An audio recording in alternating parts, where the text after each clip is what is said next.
సర్వోన్నతుడైన దేవునికి సమస్త మహిమ ఘనతలను ఆరోపిస్తూ మీ అందరికీ శుభవందనాలు తెలియజేస్తున్నాను. ప్రభు మనల్ని ఎంతగానో ప్రేమిస్తూ ఉన్నారు. ఆయన ప్రేమ మనలను ఆలింగనం చేసుకోవాలి అని ఆశిస్తుంది. ఆ ప్రేమ మనలను ఆయన కౌగిటిలో భద్రపరచుకోవాలని, ఆయన ప్రేమ మాధుర్యాన్ని మనకు వెల్లడి చేయాలి అని ఆశిస్తూ ఉన్నది. అలాంటి వ్యక్తుల కోసం ప్రభువు వెతుకులాడుతూ ఉన్నట్లుగా మనం దైవ గ్రంథంలో చూస్తూ ఉన్నాం. యిర్మీయా గ్రంథం 5వ అధ్యాయంలో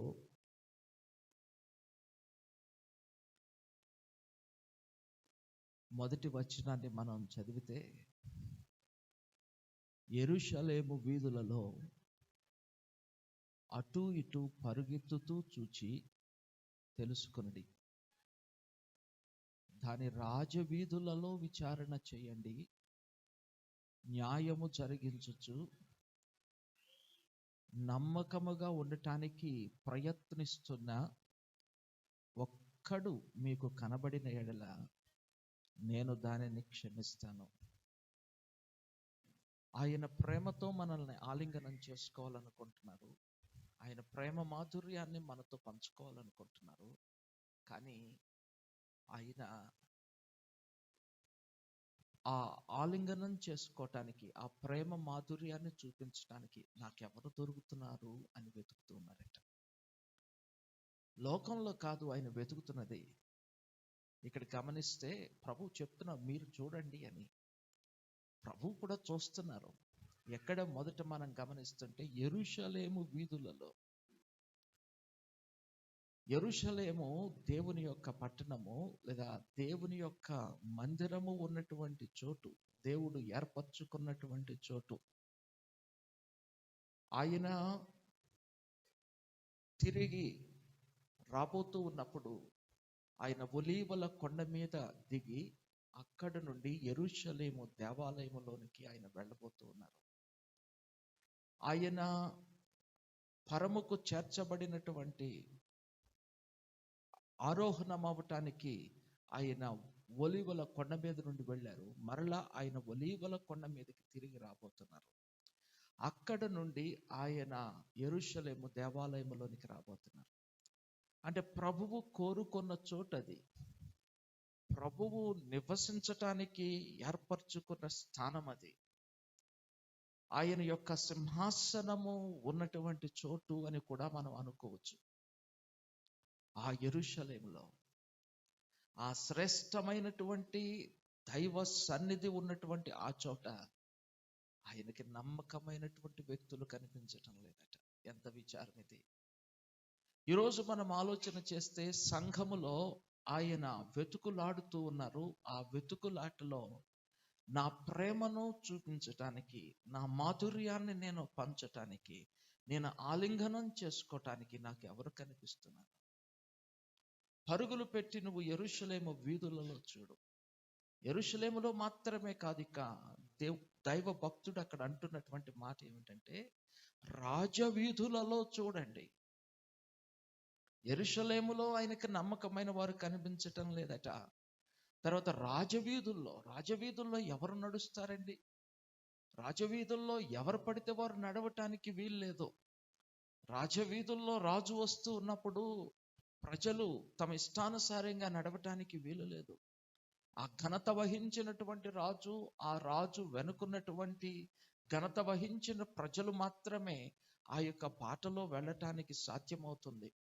అలాంటి గనులు గమనిస్తూ ఉన్నప్పుడు వారిలో కూడా ప్రభు యొక్క ప్రేమ మాధుర్యాన్ని చూపించటానికి ఎవరు కూడా కనబడటం లేదంట. ఎంత విచారం!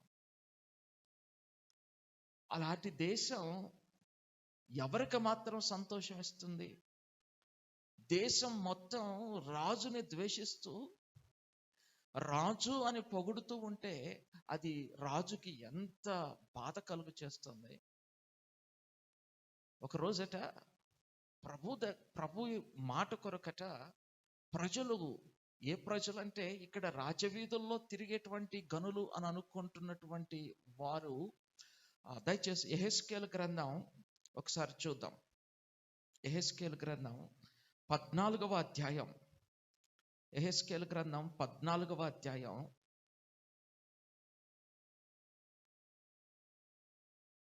మొదటి 2 వచనాలు చదువుకుందాం. అంతటి ఇశ్రాయేలులోని పెద్దలు కొందరు నా దగ్గరికి వచ్చి నా ఎదుట కూర్చొని ఉండగా యెహోవా వాక్కు నాకు ప్రత్యక్షమైంది. ఒకసారి ఆగుదాం.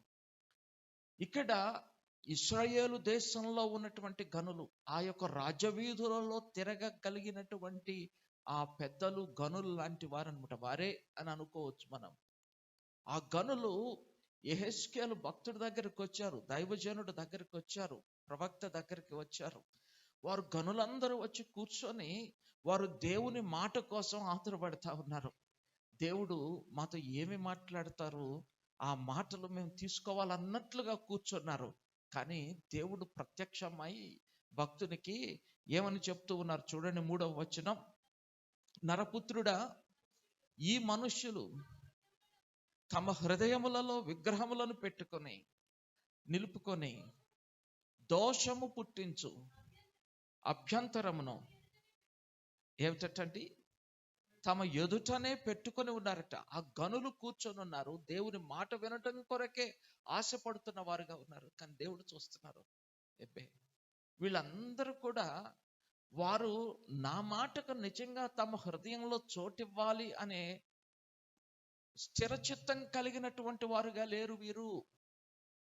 ఇదేమిటండి? ప్రభు మాట వినటానికి వచ్చారు, ప్రభు యొక్క బోధన వినటానికి వచ్చారు, ప్రభు యొక్క మనస్సును ఎరగటానికి వచ్చారు. కానీ ప్రభు చూస్తూ అంటున్నారు, మీతో ఎవరితో నా మాట పంచుకోవటానికి నాకు ఇష్టం లేదు. ఎందుకనంటే మీరు విశ్వాసఘాతకులుగా ఉన్నారు. 5వ వచనం చదవండి ఒకసారి. తమ విగ్రహముల మూలముగా నాకు అన్యులయ్యారు. అంటే నా ప్రజలుగా మీరు కనిపిస్తున్నారు, కానీ నా ప్రజలుగా మీరు లేకుండా మీరు మారిపోయారు. స్నేహితులారా, ఇలాంటి మాటల్ని ప్రభు ప్రజల మధ్య పంచుకోవాల్సినటువంటి అవసరత ఉందా అన్న ప్రశ్న మనకు కలగొచ్చు. ప్రభు యొక్క మాట వినటానికి కదా మేము వచ్చింది, ప్రభు యొక్క మార్గాన్ని తెలుసుకోవటానికి కదా, ప్రభువులో ఆనందించటానికి కదా మేము వచ్చింది. ఇలాంటి సందర్భంలో ఇలా మాట్లాడటం తగునా అనే ప్రశ్న ఉత్పన్నం కావచ్చు. కానీ ప్రభు మన అంతరంగాలను చూస్తూ ఉన్నారు. మన యొక్క పాటల్లో మనం ఆనందిస్తున్నట్లుగా ఆయన మనతో ఆనందిస్తున్నారని ఒక్కొక్కసారి మనము భ్రమిస్తున్నాం. కానీ నిజంగా ఆయన ఆనందిస్తున్నారా? మనము ప్రభు యొక్క సముఖంలో ఉన్నప్పుడు మనను బట్టి ఆయన నిజంగా సంతోషపడుతూ ఆనందిస్తూ ఉన్నారా? ఈ పెద్దలు రాజమార్గాల్లో ఉండవలసినటువంటి వారు, యెరూషలేములో దేవుని పట్టణములో ఉంటున్నటువంటి వీరు దేవుని యొక్క మనస్సును బాధపరుస్తూ ఉన్నారు. స్నేహితులారా, దేవునికి అత్యంత బాధ కలిగేటువంటి సందర్భం ఏమిటంటే విశ్వాసఘాతకులుగా ఉన్నప్పుడు. అబ్రహామును దేవుడు విశ్వాసులకు తండ్రిగా ఏర్పాటు చేశారు. అంటే అబ్రహాము దేవుణ్ణి నమ్మాడు. ఆ నమ్మకం పరిపూర్ణమైనటువంటి నమ్మకంగా ఉంది. ఆ నమ్మకంలో పొరపెచ్చాలు లేవు, ఆ నమ్మకంలో హెచ్చు తగ్గులు లేవు. He believed God with all his heart, with all his soul, with all his strength, with all his power, with all his understanding. తన యొక్క శక్తి అంతటితో, తన బలం అంతటితో, తన పూర్ణ హృదయంతో, పూర్ణ మనసుతో దేవుని నమ్మాడు, దేవుని ప్రేమించాడు. అవిశ్వాసులను బట్టి కూడా కొన్నిసార్లు దేవుడు బాధపడరండి. అంటే పూర్తిగా బాధపడరని నేను అనటం లేదు. కానీ వారు కలుగు చేస్తున్నటువంటి బాధ కంటే, 2 కుమారులు ఉన్నారు, తండ్రి పిలిచాడు, నాన్న పొలంలోనికి పనికి వెళ్ళమని చెప్పాడు. ఒక కొడుకు అన్నాడు నేను వెళ్ళనన్నాడు, వెళ్ళనని చెప్పేశాడు, వాడు వెళ్ళకుండా ఉన్నాడు. కానీ ఇంకొకడు వెళతానన్నాడు, కానీ వెళ్ళకుండా ఉన్నాడు. వెళ్ళను అన్నటువంటి వాడిని బట్టి అంత బాధపడ్డాడు తండ్రి. కానీ వెళతాను అని వెళ్ళనటువంటి వాని విషయంలో తండ్రి చాలా బాధపడతాడు. కాబట్టి అవిశ్వాసుల విషయంలో కొన్నిసార్లు, అంటే పూర్తిగా అన్యుల విషయంలో ప్రభువు అంతగా బాధపడకపోవచ్చేమో. ఎందుకనంటే వారి యొక్క అజ్ఞానమును బట్టి, వారి యొక్క పరిస్థితులను బట్టి వారు దేవుని దగ్గర రాలేక, దేవునికి తమను తాము పూర్తిగా సమర్పించుకోలేకపోయి ఉండుండొచ్చు. Of course God knows everything, దేవునికి సర్వం తెలుసు. కానీ విశ్వాసులు నిజమైన విశ్వాసులుగా ఉన్నప్పుడు ఆయనకి ఎంత ఆనందం కలుగుతుందో అంత దుఃఖం అవిశ్వాసులను బట్టి ఆయనకు కలుగుతుంది. అంటే ఆ దేవుని యొక్క నమ్మకాన్ని, అంటే పైకి నమ్మినట్లుగా కనిపిస్తూ లోపట నమ్మనటువంటి వారంగా, ప్రభు సముఖంలో ఆయన వారంగా నటిస్తూ ఆయన వారంగా బ్రతకకపోతూ ఉంటే అది దేవునికి మిక్కుటంగా బాధను కలుగు చేస్తుంది. మీరు గ్రహిస్తున్నారని నేను ఆశిస్తున్నాను.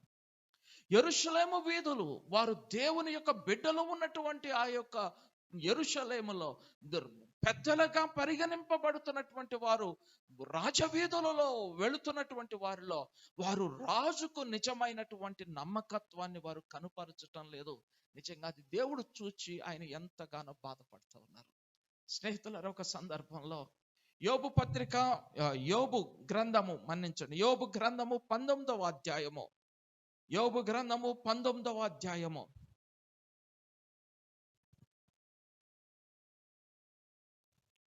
13వ వచనాన్ని చదువుకుందాం. యోబు గ్రంథం 19:13. ఆయన నా సోదర జనమును నాకు దూరం చేసి ఉన్నారు, నా నెలవైనటువంటి వారు, అంటే నా అక్వైంటెన్సెస్, నాకు బహు దగ్గరగా పరిచయస్తులుగా నన్ను వెంబడించి నాతో ఉన్నటువంటి వారు, నెలవైనటువంటి వారు, వారు కేవలము అన్యులయ్యారట. యోబండి, మనం అనుకున్నట్లు అబ్రహాము మాదిరిగా దాదాపు అదే కాలంలో యోబు భక్తుడు ఉన్నారు అని అంటున్నారు. ఆ కాలంలో ఉన్నటువంటి యోబు భక్తుడు దేవుణ్ణి ఎంత నమ్మాడంటే తన యొక్క పూర్ణ హృదయంతో, పూర్ణ మనస్సుతో దేవుణ్ణి నమ్మాడండి. దేవునికి ఆయన చేసినటువంటి భక్తి పూర్ణ మనస్సుతో చేశాడు. దేవుణ్ణి వెంబడించటంలో ఆయన పూర్ణ వివేకంతో, ఇంక ఎన్ని మాటలైనా మనం ఉపయోగించవచ్చు, విశేషాలను ఎన్నైనా పెట్టి మనం మాట్లాడుకోవచ్చు. ఆయన అంతలా ప్రేమించారు. కానీ ఒక సందర్భంలో అపవాదికి దేవునికి మధ్య ఆ యొక్క సంభాషణలో యోబును పరీక్ష చేయటానికి ప్రభువు అపవాది చేతికి యోబును అప్పగించారు. ఈ విషయం మనకు తెలుసు. ఇప్పుడు యోబు ఉన్నటువంటి పరిస్థితి ఎలాగుందంటే, తను ఒక్కడు దేవుని వైపు ఉన్నాడు, తన చుట్టూ ఉన్నటువంటి వారు దైవత్వమునకు భిన్నమైన వారుగా, ఇంకో మాటలో చెప్పాలంటే సాతాను యొక్క నకళ్ళుగా ఉన్నారు. అంటే తన చుట్టూ ఉన్నటువంటి వారు సాతాను చేత నింపబడినటువంటి వారుగా ఉన్నారు. యోబు ఒక్కడే దేవుణ్ణి కలిగి ఉన్నాడు, ఆయన చుట్టూ ఉన్నటువంటి వారు సాతాను గుప్పుట్లో ఉన్నారు. సాతాను యొక్క మనస్సును వారు నెరవేరుస్తూ ఉన్నారు. ఇప్పుడు యోబు ఏమంటున్నాడంటే, ఎవరట, మరల చదవండి, తన యొక్క సోదరులు 13వ వచనంలో, నా సోదర జనం. స్నేహితులను గమనించాలి, తన సోదర జనం, తను ఏ కడుపులో నుండి వచ్చాడో అదే కడుపులో నుండి వచ్చినటువంటి ప్రజలు, అంటే తను ఏ రక్తాన్ని పంచుకున్నాడో అదే రక్తాన్ని పంచుకున్నటువంటి ప్రజలు. ఇప్పుడు మనం ఆలోచన చేద్దాం. క్రైస్తవులంగా మనము క్రీస్తు రక్తంలో శుద్ధి చేయబడ్డ వారముగా, మనం క్రైస్తవ కుటుంబానికి లేదా క్రీస్తు యొక్క కుటుంబానికి చెందిన వారంగా ఉన్నాము. మనము సహోదరులముగా ఉన్నాం. ఆయన రక్తాన్ని పంచుకున్న వారముగా, ఆయన సహోదరులంగా మనము మార్చబడ్డాం. ఆ రక్తాన్ని పంచుకున్నటువంటి సోదరులు, ఆ రక్తాన్ని పంచుకున్నటువంటి, ఇప్పుడు మనం అర్థం చేసుకుంటే విశ్వాస జనాంగం, ఆ దేవునిని ఆరాధిస్తున్నాము, సేవిస్తున్నాము అని చెప్పుకుంటున్నటువంటి ప్రజానికము ఏమయ్యారటండి? వారు విశ్వాసఘాతకులుగా మారిపోయారు. ఆ సందర్భాన్ని జ్ఞాపకం చేసుకుంటుంటే యోబు హృదయం విలవిలలాడిపోతుంది. అయ్యో, ఎవరు నా చెయ్యి విడిచినా నా తోడబుట్టినటువంటి ఈ వ్యక్తి నాతో ఉంటాడనుకున్నానే. విలవిలలాడిపోతా ఉన్నాడు యోబు భక్తుడు. మోషే భక్తుని విషయంలో మిరియాము ప్రశ్నలు లేవనెత్తినప్పుడు, మోషే యొక్క అధికారాన్ని ప్రశ్నించినప్పుడు మోషే హృదయం ఎంత వేదన చెంది ఉంటుందో. అమ్మా, నువ్వు నేను పసిపిల్లవాడిగా ఉన్నప్పుడు ఆ యొక్క నైలు నదిలో ఆ జమ్ము తొట్టెలో నన్ను పెట్టి అక్కడ నైలు నదిలో వదిలినప్పుడు నువ్వు కావలి కాసావు. ఆ ముసళ్ళు నన్ను తినకుండా, లేకుంటే ఎవరో నన్ను పట్టుకుపోకుండా, ఏ క్రూర జంతువో నన్ను తీసుకోపోకుండా నువ్వు అడ్డుపడి కావలి కాసావు. నా మీద నువ్వు ప్రేమను చూపావు. ఆ ప్రేమ నాలో నా పట్ల ఇంకా ఉందని అనుకున్నాను. కానీ నువ్వు ఆ యొక్క ప్రేమను నా ఎడల కలిగి లేకుండా ఈ రోజున నాకు వ్యతిరేకంగా నువ్వు ఎలా మాట్లాడుతున్నావు? ఆ మనస్సు మోషే భక్తుని ఎంత విలవిలలాడించిందో. నేను నా ఇష్టాన్ని చేయటం లేదు, నేను దేవుని ఇష్టాన్ని చేస్తున్నాను. దేవుడు నన్ను ఎలా నడిపిస్తేనే నేను నడుస్తున్నాను. దేవుడు మాట్లాడుతుంటే ఆయన మాట ప్రకారం నేను బ్రతుకుతున్నాను. How could you be like this my sister? How could you be like this?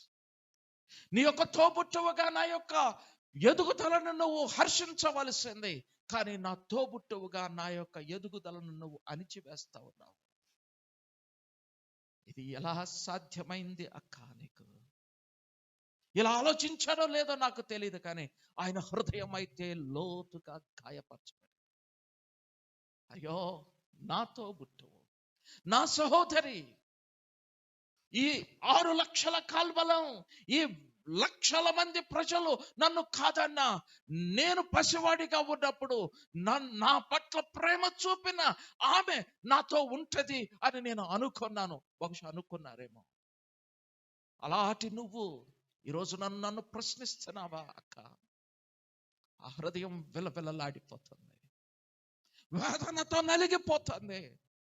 బహుశా మోషే భక్తుడు ఫరో ఇంట నుండి బయటకు వచ్చినప్పుడు దుఃఖించుండకపోవచ్చు,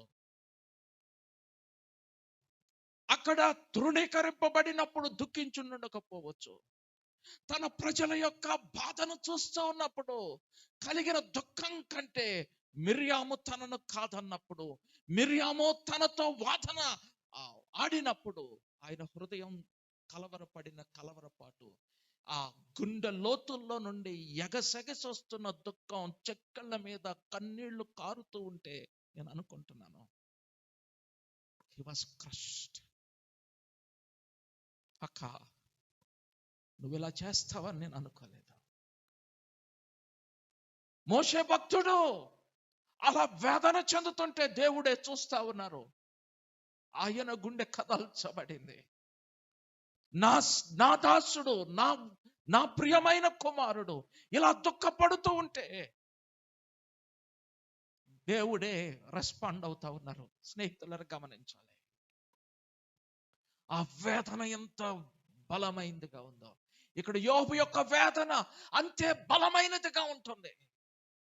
నా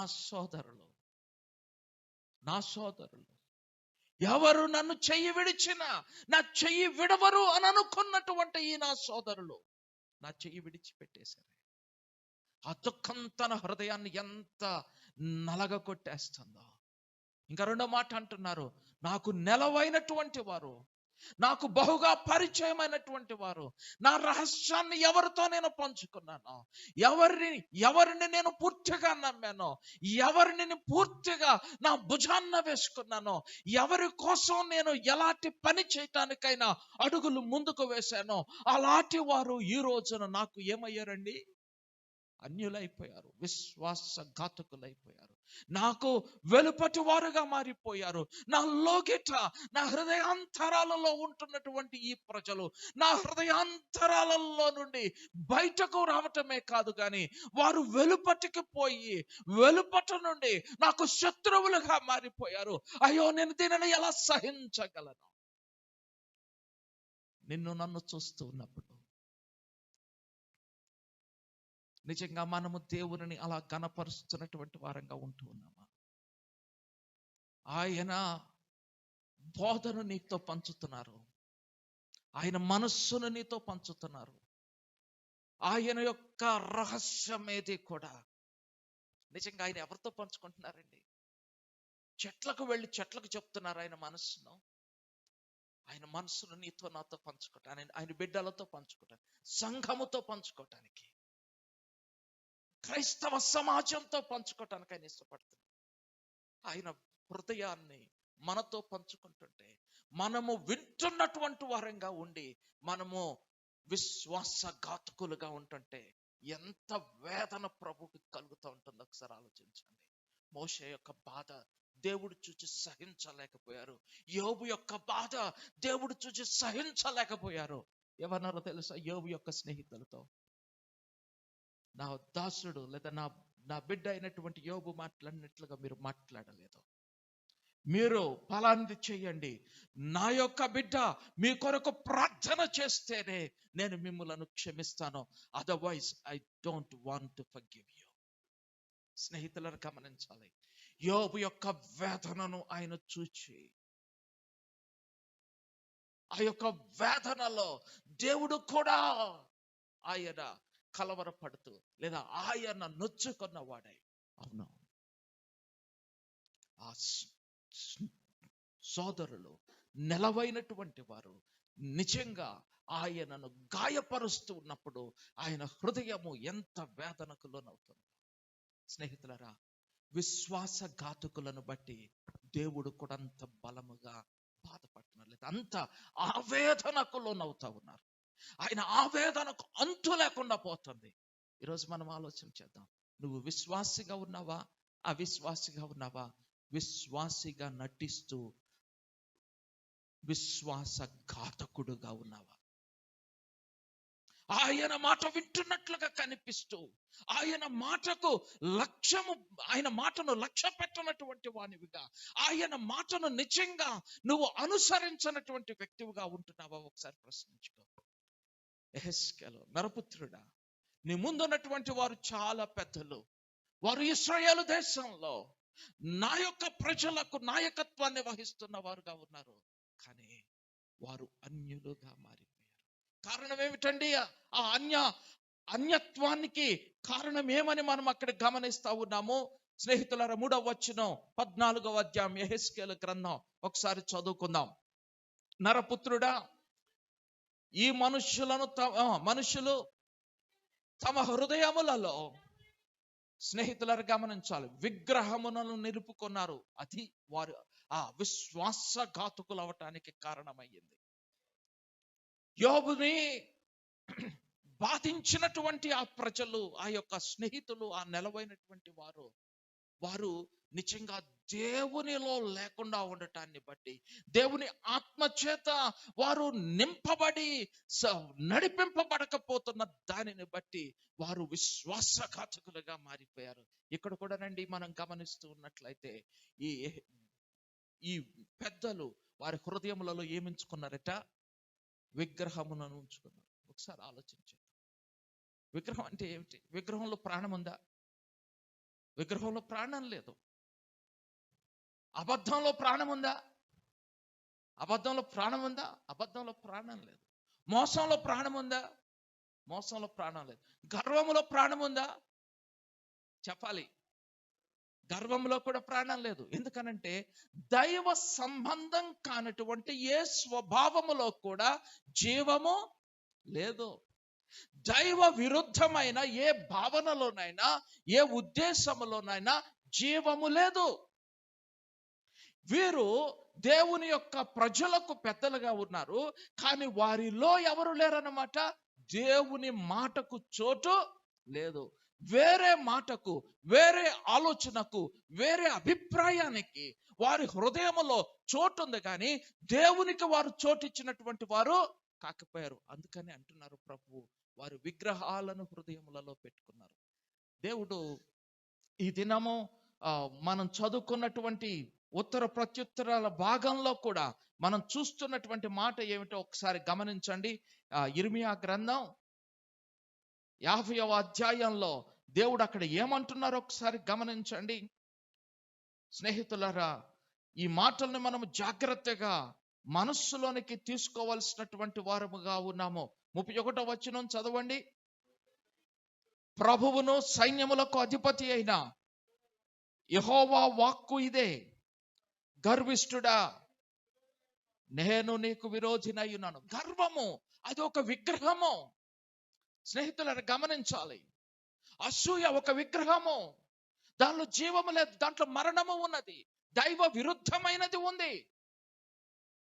సోదరి సోదరుడా, నిజంగా నీ యొక్క జీవితాన్ని ఇలాంటి వాటి నుండి పవిత్రపరుచుకున్నటువంటి విశ్వాసిగా ప్రభు సముఖంలో ఉంటున్నావా? లేకపోతే ఏ గర్వమునో, ఏ అసూయనో, ఏ ద్వేషాన్నో, ఏ దేవునికి ఇష్టం లేనటువంటి పరిస్థితిని, పద్ధతిని, స్వభావాన్ని నీ జీవితంలో ఉంచుకొని నువ్వు దేవుని ఎదుట ఆయన బిడ్డగా, భక్తుడుగా, భక్తురాలుగా కనపడటానికి ప్రయత్నం చేస్తున్నావా? ఆలోచించండి. నేను అబద్ధాల గురించి మాట్లాడటం లేదు, మోసాల గురించి మాట్లాడటం లేదు, కానీ అవి కూడా నీ హృదయములో ఏ రూపములో ఉన్నా, ఏ మోతాదులో ఉన్నా అది విగ్రహం కాదా? ఒకసారి ఆలోచించు.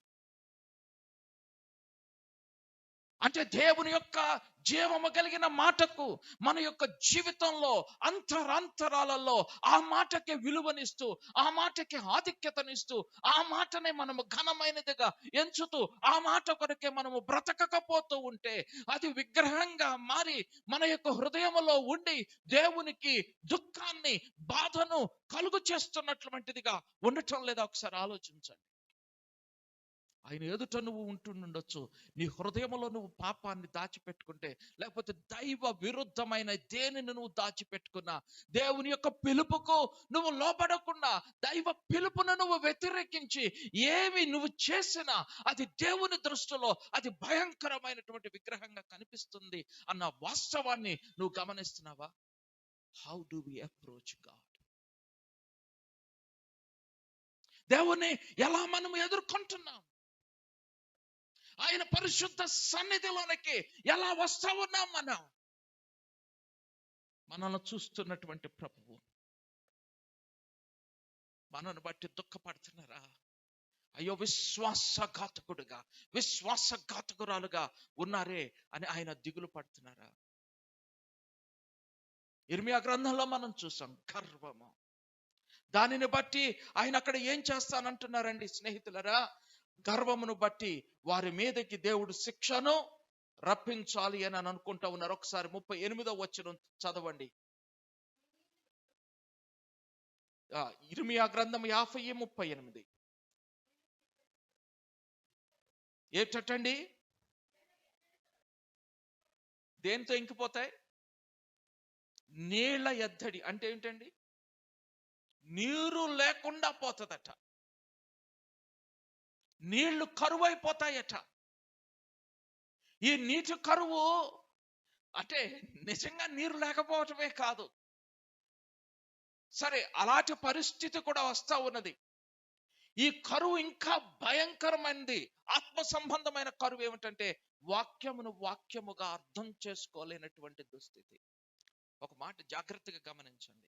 ఒక చిన్న పాపాన్ని నీ జీవితంలో దాచిపెట్టుకుంటే, ఒక చిన్న మరణముతో నిండిన స్వభావాన్ని లేదా దైవ విరుద్ధమైన స్వభావాన్ని నీ జీవితంలో ఉంచుకుంటే వచ్చే కరువు ఏమిటో తెలుసా? దేవుని వాక్యం నీకు అర్థం అవ్వదు. ఆలోచించండి. నువ్వు ఎన్ని పుస్తకాలు చదివిన వ్యక్తివైనా కావచ్చు, కానీ ఈ యొక్క పాపాన్ని నువ్వు బయటకు తీయకపోతే నీకు అసలైనటువంటి సత్యం అసలుగా అర్థం కాదు. That's the reason lots of scholars, philosophers, they fail to understand the word of God. పాపాన్ని వారు దాచుకుంటున్నారు కాబట్టి వాక్యంగా వారికి గ్రహింపవకపోతున్నది. స్నేహితులను గమనించాలి. ఈ యొక్క వాక్యము 2 అంచుల పదునైనటువంటి ఖడ్గం. ఈ యొక్క ఖడ్గం ఎముకలలోనికి, మూలుగలలోనికి, నరాల్లోనికి, కండరాల్లోనికి చొచ్చుకుపోయి అంతరాంతరాలకు చొచ్చుకుపోయి అంతరాంతరాలలో ఉన్నటువంటి అశుద్ధిని వెలికి తీసి, మరణాన్ని వెలికి తీసి, మరణాన్ని తుత్తునీలు చేసి, తెగ నరికి, మరణాన్ని కాళ్ళ క్రింద వేసి నలగగొట్టి జీవముతో నింపేది మాట. ఇలాంటి జీవము కలిగిన మాట మనకు తెలియకపోవటానికి కారణం ఏమిటంటే, అదుగో అఘాయిత్యంగా లేదా విశ్వాసఘాతకులంగా మనం ఉండటం, లేదా దేవుని నమ్మినట్టు కనపడుతూ దేవుని యొక్క మాటకు విలువివ్వకుండా, దేవుని యొక్క ఉద్దేశానికి విలువనివ్వకుండా, దేవుని యొక్క జీవప్రదమైనటువంటి ఆ యొక్క మార్గానికి విలువనివ్వకుండా భక్తుల్లాగా కనిపిస్తూ కానీ భక్తి లేనటువంటి పరిస్థితి. వాటికి ఏమొస్తుందటడి? నీటి ఎద్దడి వస్తుంది, నీటి కరువు వస్తుంది. స్నేహితులారా, గమనించాలని మనవి చేస్తా ఉన్నాను. ఈ రోజున నువ్వు పాపాన్ని ఉంచుకొని వాక్యాన్ని నువ్వు అర్థం చేసుకోవడానికి ప్రయత్నిస్తే, ఇంకొక మాట, నువ్వు వాక్యాన్ని అర్థం చేసుకోవు కానీ వాక్యాన్ని అపార్థం చేసుకుంటావు. అంటే అర్థం చేసుకోవలసినటువంటి విధానములు అర్థం చేసుకోకుండా అర్థం చేసుకోకూడని విధానంలో నువ్వు అర్థం చేసుకుంటా ఉంటావు. నేను ఒక చిన్న విషయాన్ని చెప్తాను. రవీంద్రనాథ్ ఠాగూర్ ఒక పద్యాన్ని వ్రాశారు. ఆ పద్యంలో ఏమని చెప్తుంటారంటే, ఒక గది ఉంది, ఆ తలుపులు కిటికీలు వేస్తున్నాయి. ఆ గదిలో ఒక వ్యక్తి కూర్చొని దైవ ధ్యానం చేస్తా ఉన్నాడు. అతని దగ్గరికి ఈ కవి గారు వెళ్ళి, అయ్యా నువ్వు భక్తి సంబంధించినటువంటి పని చేస్తున్నావు, కానీ ఏంటి నీ దగ్గర దేవుడు లేడే అని అంటాడు. అదిగో చూడు, అక్కడ ఒక వ్యక్తి బండలను పగలగొడుతున్నాడు. ఆ బండలు పగలగొడతా ఉంటే చిన్న చిన్న తుపర్లు వచ్చి తన కాళ్ళల్లో దిగబడుతున్నాయి. తన కాళ్ళల్లో రక్తం స్రవిస్తుంది ఆ యొక్క చిన్న చిన్న రాళ్ళు వచ్చి తాకినప్పుడు. కానీ అక్కడ దేవుడు ఉన్నాడే తనతో అని అంటాడు. నువ్వు భక్తి చేస్తున్నావు కానీ నీ దగ్గర దేవుడు లేడు. ఆ బండలు పగలగొట్టి భావి తరాలకు మార్గాన్ని వేస్తున్న ఆ వ్యక్తి రక్తసిక్తుడైపోతూ ఉన్నాడు, కానీ అక్కడ దేవుడు ఉన్నాడు అని అంటాడు. ఇంకా అంటారు, అదిగో చూడు, నాగలి పట్టి భూమిని దున్నుతా ఉన్నాడు. ఆ నాగటి మీద కాలు వేసి అదిమి పట్టి భూమి లోపలికి ఆ పన్ను వెళ్ళేలా చేస్తూ ఉంటే, ఆ నాగలి ముందుకు వెళుతూ ఉన్నప్పుడు ఆ మట్టి లోపటిది బయటపడి లోపలున్న ఆ మట్టిలో ఉన్న పురుగులు బయటపడతా ఉంటే, అక్కడ దేవుడున్నాడే, భక్తి చేస్తున్న నీ దగ్గర దేవుడు లేడే అని అంటాడు. మామూలుగా మనం ఏం చెప్పుకుంటామంటే, కష్టపడి పనిచేస్తున్న వాడి దగ్గర దేవుడు ఉన్నాడండి, సుఖంగా కూర్చున్న వాడి దగ్గర దేవుడు లేడండి అని అంటుండొచ్చు. కానీ స్నేహితులరా, గమనించాలి, నాగల పట్టి దున్నినప్పుడు ఆ లోపట ఉన్నవన్నీ కూడా బయటికి ఎక్స్పోజ్ అవుతున్నాయి. అంటే మన హృదయంలో ఉన్నటువంటి వాటిని దేవుని దగ్గర నిజంగా మనం ఎక్స్పోజ్ చేసినప్పుడు అప్పుడు దేవుడు మన దగ్గరకు వస్తారండి. ఆ బండలు పగలగొడుతున్నప్పుడు, పాపపు బండలు పగలగొడుతున్నప్పుడు, పాపపు బండల్ని ఒప్పుకుంటున్నప్పుడు ఒక్కొక్కసారి అది మనకి కష్టం కనపడవచ్చు, కష్టం అనిపించవచ్చు, అది మనల్ని హర్ట్ చేస్తున్నట్లుగా ఉండొచ్చు, అది మనల్ని గాయపరుస్తున్నట్లుగా ఉండొచ్చు. కానీ ఆ ఒప్పుకోలు, ఆ యథార్థమైనటువంటి ఒప్పుకోలు భావితరాలకు ఒక సాక్ష్యం కాబోతుంది. అందుకే దేవుడు అక్కడ ఉన్నారు. స్నేహితులను గమనించాలి. ఈ పద్యాన్ని మీరు చదివి ఉండుంటారేమో నాకు తెలియదు, కానీ దాని యొక్క స్పిరిచువల్ అండర్స్టాండింగ్ లోనికి వెళ్ళినప్పుడు రవీంద్రనాథ్ ఠాగూర్ చాలా మంచిగా ఆయన వ్రాస్తా ఉంటారు. దైవత్వం కనిపిస్తుంది ఆయన యొక్క పద్యాలలో. స్నేహితులారు ఇక్కడ గమనించాలి, మనుష్యుడు వ్రాసినటువంటి పద్యంనే అపార్థం చేసుకోగలుగుతున్నాం, అర్థం చేసుకోగలుగుతున్నాం. అర్థం చాలా సార్లు మనకు అర్థం కాకపోతుంది. అపార్థం చేసుకోవటమే మన యొక్క జీవితం అయిపోతుంది. దేవుని యొక్క వాక్యం, నీలో నువ్వు గన పాపాన్ని ఉంచుకుంటే, నీలో మృతమైన దానిని ఉంచుకుంటే, నీలో దేవుని ఇష్టానికి లోబడకుండా, ఆయన పిలుపుకు లోబడకుండా, ఆయన క్రమానికి లోబడకుండా, ఆయన విధానానికి లోబడకుండా, ఆయన మార్గంలో నువ్వు నిలవకుండా నీవు వేరొక దానిని నీలో ఉంచుకుంటే, అది దేవునికి ఎంత వేదనను కలుగు చేస్తుంది, అది దేవుణ్ణి ఎంత బాధపరుస్తా ఉంది. కానీ ఆ యొక్క లోపట దాన్ని ఉంచుకున్నప్పుడు ఆ యొక్క వాక్యము నీకు కావలసిన రీతిగా గ్రహింపవ్వకుండా నువ్వు అపార్థం చేసుకునేటువంటి పరిస్థితిలో ఉన్నావు. ఈ రోజున స్నేహితులరా, ఎంతో మంది చేతుల్లో గ్రంథం ఉంది, కానీ ఈ యొక్క గ్రంథం వారికి సరిగా అర్థం కావట్లేదు. ఖచ్చితంగా అన్యుడు దీనిని నిజమైన మనస్సు పెట్టి చదివినప్పుడు ఈ యొక్క వాక్యం అర్థమవుతుంది. కానీ విచారకరమైనటువంటి విషయం ఏమిటంటే, విశ్వాసఘాతకులకు దేవుని వాక్యం ఇది చెప్పింది, దాన్ని చేయటానికి ఇష్టపడటం లేదు. నువ్వు దేవుని వాక్యం ఫలాని రీతిలో నేను బ్రతకమని పిలుస్తుంది, ఆ యొక్క పిలుపు వెంట నీకు ఇష్టం లేదు. నువ్వు విశ్వాసఘాతకుడిగా ఉన్నావు. నువ్వు అర్థం చేసుకుంటున్నటువంటి వాక్యం నువ్వు అపార్థం చేసుకుంటున్నావు, కానీ నువ్వు నిజమైన అర్థాన్ని నువ్వు అందుకోలేకపోతున్నావు. కానీ ప్రభువు ఆయన బిడ్డలతో సంభాషణ చేయాలని, ఆయన బిడ్డలతో సహవాసం చేయాలని, ఆయనను నమ్మినటువంటి వారితో ఆయన రహస్యాలను పంచుకోవాలని ఆయన ఎంత తాపత్రయపడుతున్నారో ఒకసారి ఆలోచించండి. కానీ ఆయన నీ మనస్సును చూస్తూ ఉన్నప్పుడు, నువ్వు ఆయనకు సరిపడనటువంటి వ్యక్తిగా ఉంటుంటే, నువ్వు ఆయన ప్రతి మాటను అపార్థం చేసుకుంటుంటే, స్నేహితులను గమనించాలి. ఒక్కొక్కసారి అండి మనం కొంతమందిని అలా అపార్థం చేసుకుంటాం. వాళ్ళు ఏమి మాట్లాడినా మనం పెడార్థమే తీస్తాం. అత్తలు ఎక్కువ పని చేస్తూ ఉంటారు, కోడళ్ళు కూడా పని ఎక్కువ చేస్తూ ఉంటారు. అత్తలు పెద్దష్టమానం అపార్థం చేసుకుంటాం. అంటే వాళ్ళు చూసేటువంటి విధానం వేరు. అఫ్ కోర్స్ అలాంటి వారిగా మనం చాలా సార్లు ఉంటాం.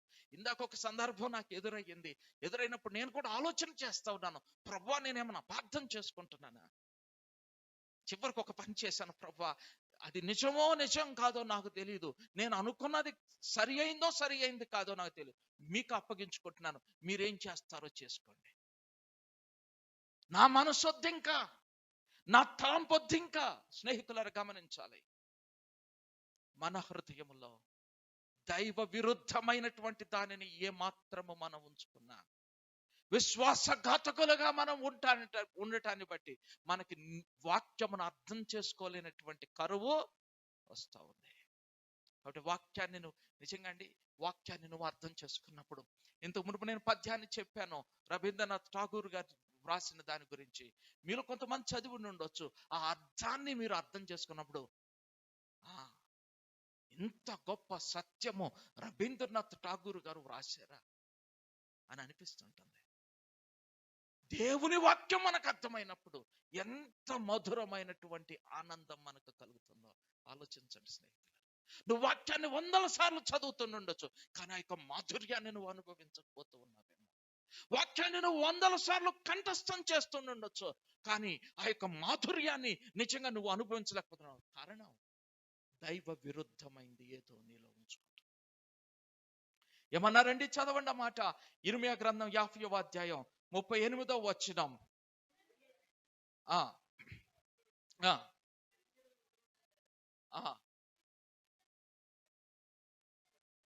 ఏం చేస్తారటండి? పిచ్చి చేష్టలు చేస్తారు. పాపాన్ని దాచిపెట్టుకున్నవాడే పిచ్చి చేష్టలు చేస్తాడు. దైవ విరుద్ధమైనటువంటి దాన్ని మనస్సులో నిజంగా ఉంచుకుంటున్నటువంటి వాడే పిచ్చి పనులు చేస్తాడు. స్నేహితులను గమనించాలి. మనం అనుకుంటున్నాం, మనం చేస్తుంది మన మనస్సుకు అది రైట్ అనుకుంటున్నాం. యోబు దగ్గరకు వచ్చి మాట్లాడినటువంటి ఆ స్నేహితులు నిజంగా వాళ్ళు కరెక్టే మాట్లాడుతున్నాం అనుకో, ఇలాగే చేయాలి, ఇలాగే ఉండాలి, ఇలాగే నీకు జరిగింది, ఎందువల్ల జరిగిందని చాలా ఖండితంగా అన్నారు. కానీ వారు అర్థాన్ని అర్థం చేసుకోకుండా, ఎందుకనంటే దేవునిని తమ జీవితములలో కలిగి ఉండకుండా అపవాది యొక్క ఉచ్చులో ఉన్నారు గనక వారు అపార్థం చేసుకుంటూ పిచ్చి మాటలు మాట్లాడుతున్నారు, పిచ్చి చేష్టలు చేస్తున్నారు. స్నేహితులరా, ఈవేళ సంఘాల్లో సహితం ఇలాంటి పనులు మనం చూస్తాం. Because they don't submit their hearts to the lord. దేవునికి తమ హృదయాలను అప్పగించుకోకుండా పిచ్చి గంతులు, పిచ్చి చేష్టలు, పిచ్చి అల్లరి, పిచ్చిగా ప్రవర్తిస్తున్నారు. నా మాట నేను చెప్తున్నది దేవుని మాట. చదవండి, మీరు ఇంకొకసారి చదవండి ఆ మాటని.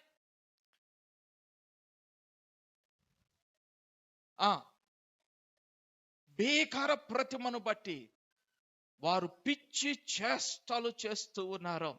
స్నేహితులను గమనించాలి. అంటే పాపం విషయంలో విశ్వాసి నువ్వు ఎంత జాగ్రత్తగా ఉండాలో ఒకసారి ఆలోచన చెయ్యి. నువ్వు విశ్వాసగానే ఉండాలి, కానీ విశ్వాసఘాతకుడుగా నువ్వు ఉండటానికి వీలు లేదు. నువ్వు విశ్వాసగానే ఉండాలి, కానీ విశ్వాస సంబంధం కానటువంటి దేనిని నీ జీవితం ఉంచుకోవటానికి వీలు లేదు. ఇక్కడ ఒక విషయాన్ని మీకు జ్ఞాపకానికి తెస్తాను. దావీదు భక్తుడికి ఎంత శ్రేష్టమైన భక్తిని చేశారండి.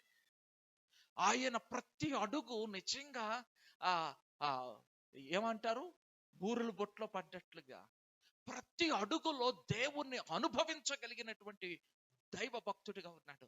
ఆయన అనుకున్నారు మందసాన్ని తీసుకొద్దాం అనుకున్నారు. మీ అందరికి తెలిసి ఉండొచ్చు.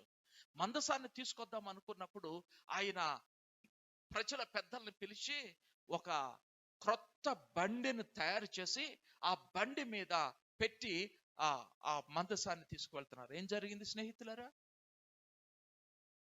ఆ దాన్ని మోస్తున్న పశువు కాలు కొంచెం చెదిరింది. ఆ యొక్క మందసము పడిపోబోయింది. ఉజ్జా చెయ్యి చాచి దాన్ని ఆపబోయాడు. దేవుని కోపం రగిలింది. అక్కడికక్కడే ఉజ్జా పడి చనిపోయాడు. చేయకూడనటువంటి పని. మదన పడిపోయాడు. ప్రభా, ఎందుకు ఇలాంటి పరిస్థితి వచ్చింది? నేనేం లోపం చేశానా? దేవుని వాక్యం గ్రహింపవుతుంది. దానిని మోయవలసిన వారు లేవీయులు. దేవుని ప్రజలు మోయాలి దానిని. ఎడ్ల బండి కాదు మోయవలసింది. స్నేహితులను గమనించాలి. ఇదా పాపం అంటే? అవును. ఇది అబద్ధం కాదు.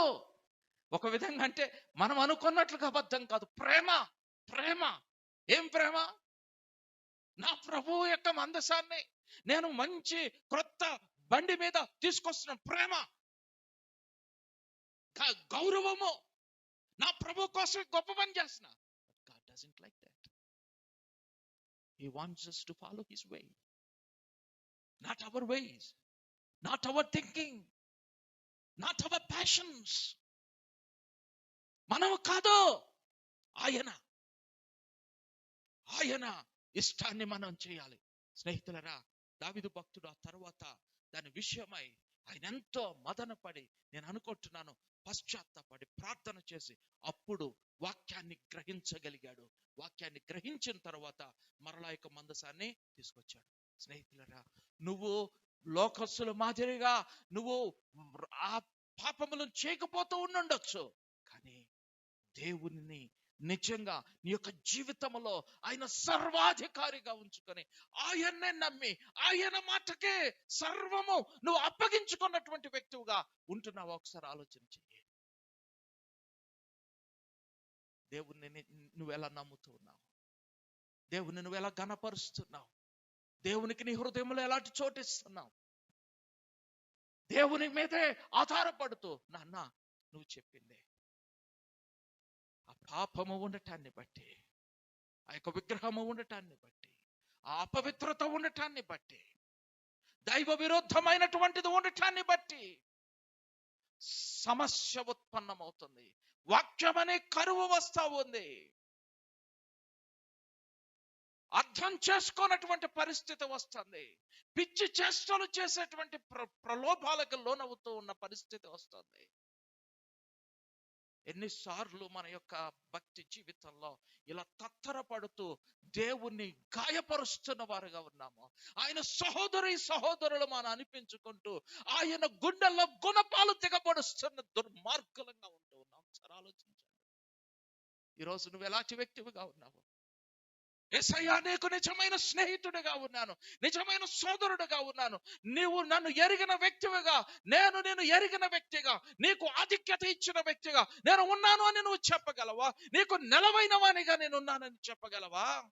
లేదో నెలవైన వానివిగా, ఆయన సోదరుడుగా, తోబుట్టువుగా ఉండి ఆయన్ను గాయపరుస్తున్నటువంటి విశ్వాసఘాతకుడుగా ఉన్నావా? ఒకసారి ఆలోచన చెయ్యి.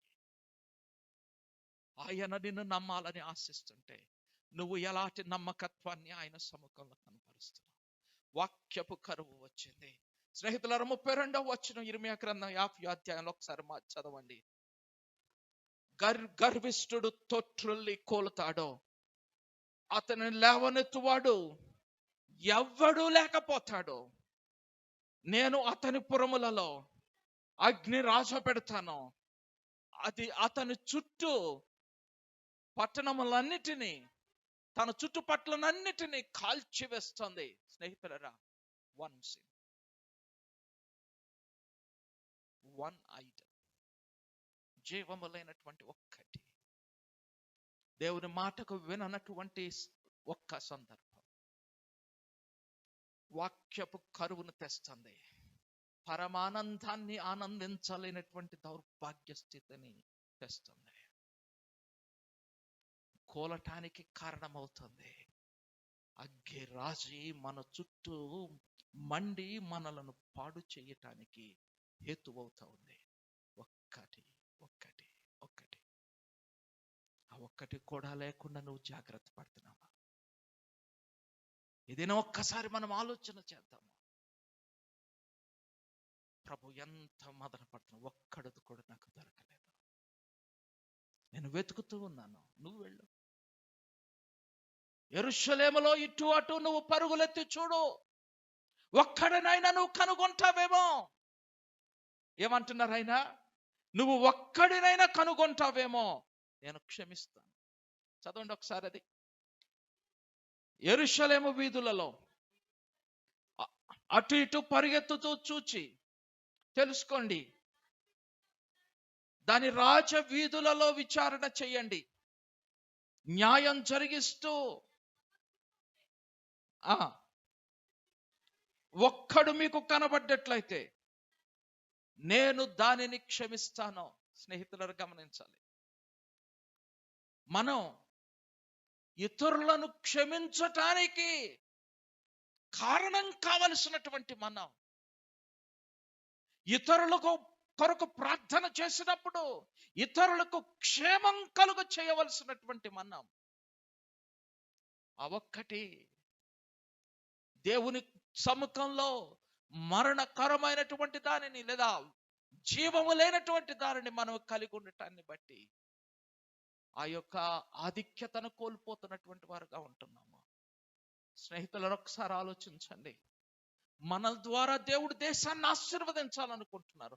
నీ ద్వారా నీ కుటుంబాన్ని ఆశీర్వదించాలనుకుంటున్నారు. నీ ద్వారా నువ్వు పనిచేస్తున్న కంపెనీని ఆశీర్వదించాలనుకుంటున్నారు. నీ ద్వారా ఆశీర్వాదాన్ని తీసుకురావాలనుకుంటున్నారు. కానీ నువ్వే ఆయన దృష్టిలో అఘాయిత్యము చేస్తున్నటువంటి ఆ విశ్వాసఘాతకుడుగా ఉంటా ఉన్నావు. ఒకసారి ఆలోచన చెయ్యి. పౌలు భక్తుడు ఓడలో ఉన్నాడు. ఆ ఒక్కనిని బట్టి దేవుడు వాగ్దానం చేశారు, ఒక్కడు కూడా చనిపోయాడు. నాట్ బికాస్ అక్కడ ఉన్న వాళ్ళు ఎవరు? దొంగలు, నేరస్తులు. వారు చాలా భయంకరమైనటువంటి ఘోరాలు చేసినటువంటి వారు. కానీ పౌలును బట్టి వారి ప్రాణం ఒక్కటి కూడా పోకుండా దేవుడు ప్రొటెక్ట్ చేశారు. స్నేహితులు, అలా నిన్ను నన్ను ఉంచాలని ఆశిస్తుంది. ఎప్పుడు? మనలో ఆయనకి ఇష్టం లేనటువంటి విగ్రహాన్ని మనం తీసివేసినప్పుడు. When we truly obey to the word of God, when we truly follow the will of God, acknowledge him as our Lord at every point of our life. మన జీవితంలో ప్రతి చోట ఆయన యొక్క ఆధిపత్యాన్ని మనము ఒప్పుకున్నప్పుడు, ఆయన ఇష్టాన్ని మనం ఒప్పుకున్నప్పుడు, ఆయన నడిపింపును మనం ఒప్పుకున్నప్పుడు మనం ఎంతమందికి ఆశీర్వాదకరంగా ఉంటామో, అదర్వైజ్ ఎంతమందిని పాడు చేస్తున్న వారిగా ఉన్నాం. మనం చూస్తున్నటువంటి ప్రభువు ఎంత ఏడుస్తున్నారో ఒకసారి ఆలోచించండి. అలాంటి పరిస్థితుల్లో విశ్వాసఘాతకులు కొనసాగుతూ ఉంటే, యెహెజ్కేలు గ్రంథం 14వ అధ్యాయం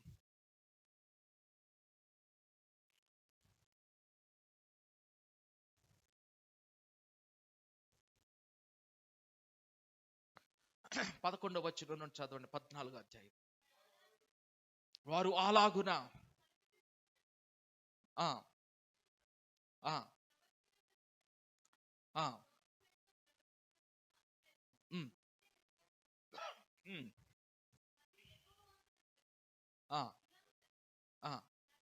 నరపుత్రుడా, ఏ దేశమైతే విశ్వాసఘాతకమై నా దృష్టికి పాపం చేసిందో దానికి నేను విరోధినవుతాను.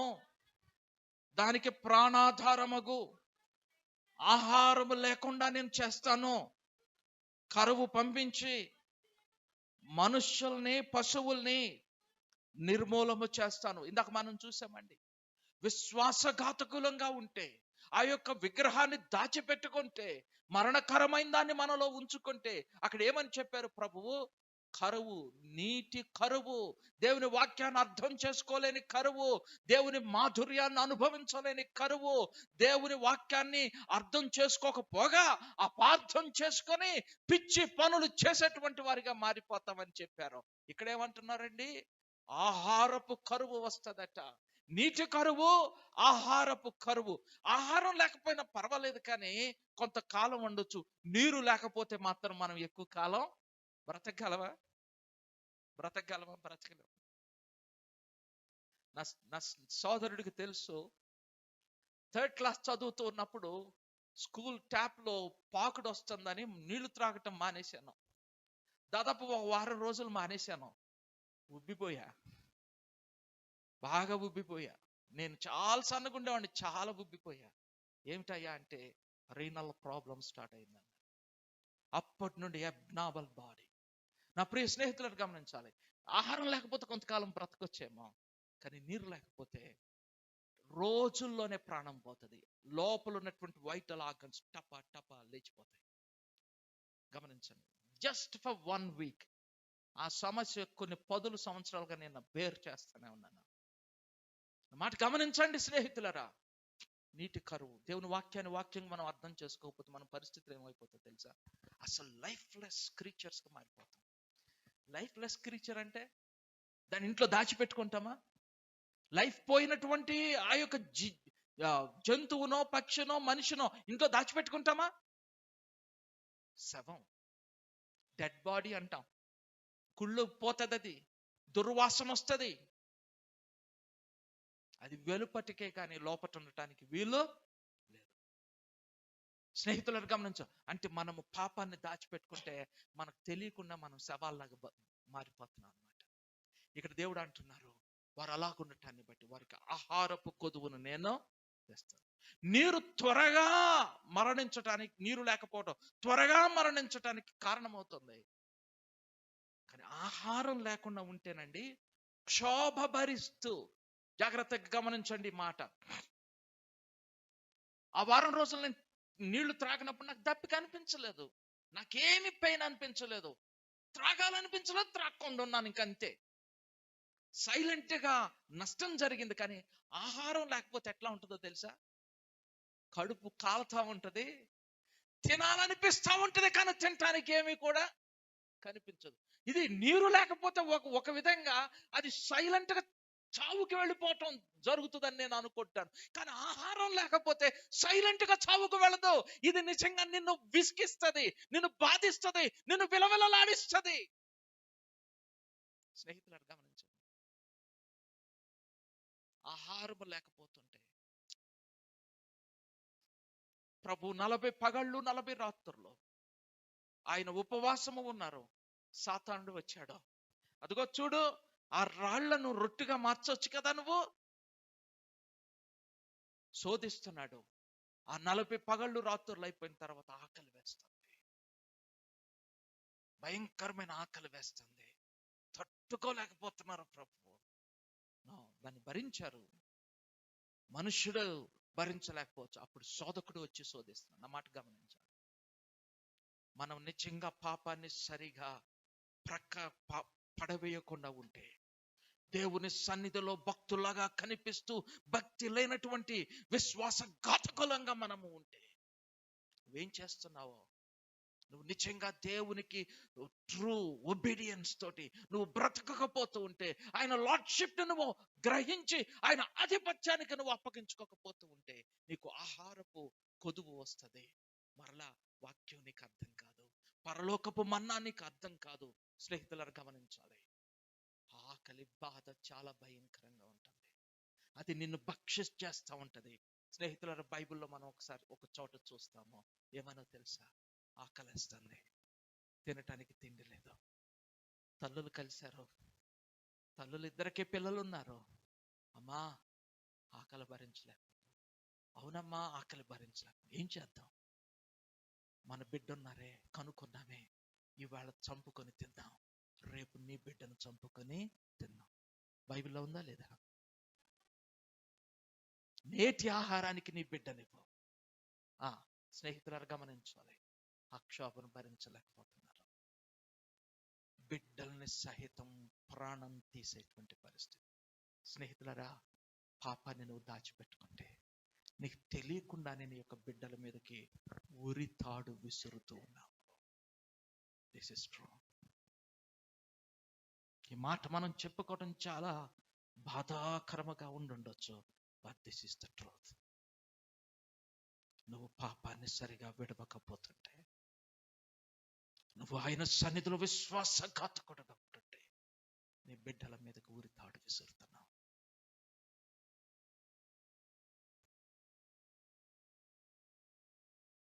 నువ్వు పని చేస్తూ ఉన్నప్పుడు ప్రభు చూచి ఏడుస్తున్నారు. ఆ తల్లులు అలా మాట్లాడుకుంటుంటే ఆ మాటలు ప్రభు విని దుఃఖపడ్డారు. వారు గర్వములో లేదా వారు విగ్రహములను తమ జీవితాల్లో ఉంచుకొని జీవము లేనటువంటి వారుగా వారు ఉండటాన్ని బట్టే ఈ ఉపద్రవం వచ్చింది.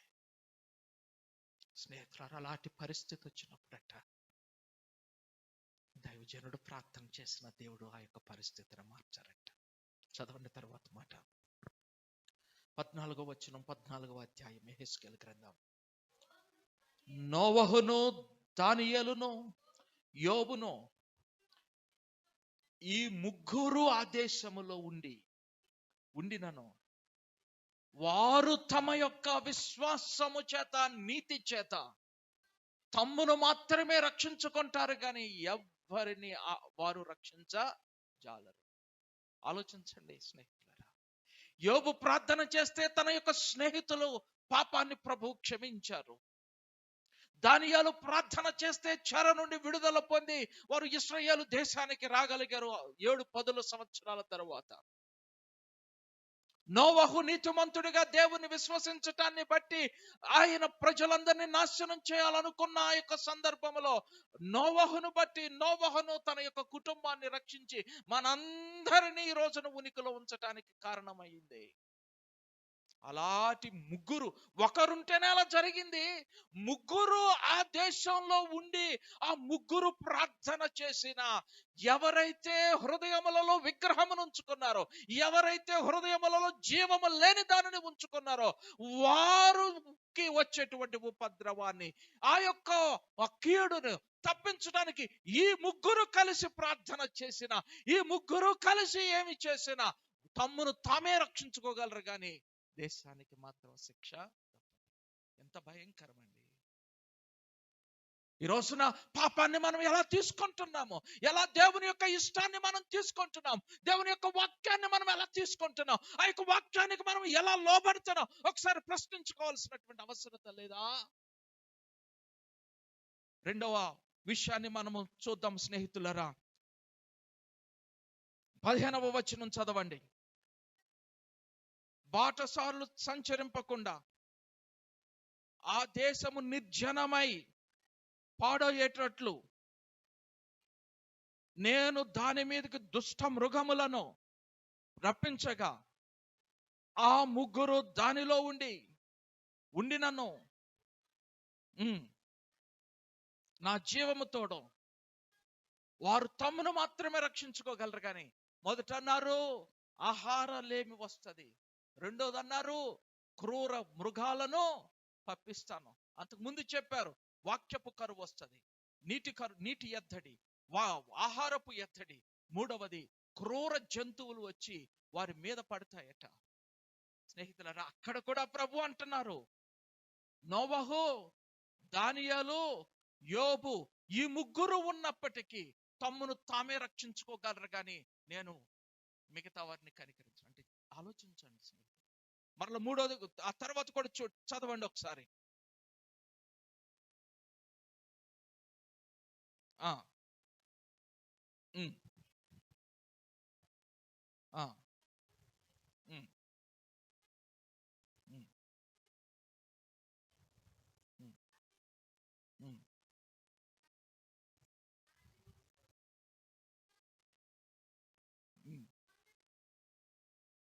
ఇక్కడ మూడో విషయం ఏం చూస్తున్నామో తెలుసా స్నేహితులారా? ఖడ్గం వస్తుందంట మీదకి. మనకు తెలుసు, దేవుని దూత ఒక రోజు ఇలా కత్తిని దూస్తే 1,000 85,000 మంది నేల కొరిగి, దానియేలు, నోవహు, యోబు అడ్డు నిలబడ్డారు. ఆగదంట. కారణం విగ్రహాన్ని హృదయంలో ఉంచుకోవటం, దేవుణ్ణి దేవునిగా ఆరాధించకపోవటం, దేవుణ్ణి దేవునిగా గణపరచకపోవటం, దేవునికి నిజంగా నీ యొక్క జీవితాన్ని ఆశాంతం సమర్పించుకొని ఆయన కొరకు కమిటెడ్ గా ఉండకపోవటం.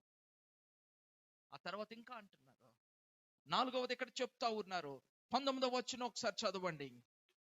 అటు దేశము మీదకి తెగులు నేను పంపిస్తాను, మనుషుల్ని పశువుల్ని నిర్మూలం అవటానికి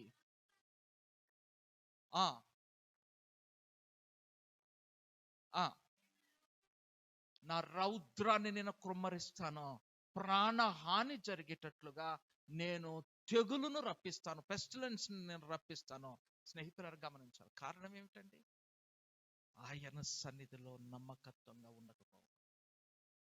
ఆలోచన చేద్దాం. ఆయన యెరూషలేము వీధులలో మీరు తిరిగి చూడండి, ఒక్కడైనా కనపడతాడేమో. ఆయన మన మందిరాలలోనికి వచ్చి చూస్తూ ఉన్నప్పుడు ఆయనకు నువ్వు నమ్మకమైన వ్యక్తిగా కనిపిస్తున్నావా? ఆయన వాక్యాన్ని నీకు గ్రహింపు చేయాలని, ఆయన ఆహారాన్ని నీకు ఇవ్వాలని, ఆయన జీవముతో నిన్ను నింపాలని, ఆయన చేతిలో పదునైనటువంటి ఖడ్గముగా నువ్వు ఉండాలండి.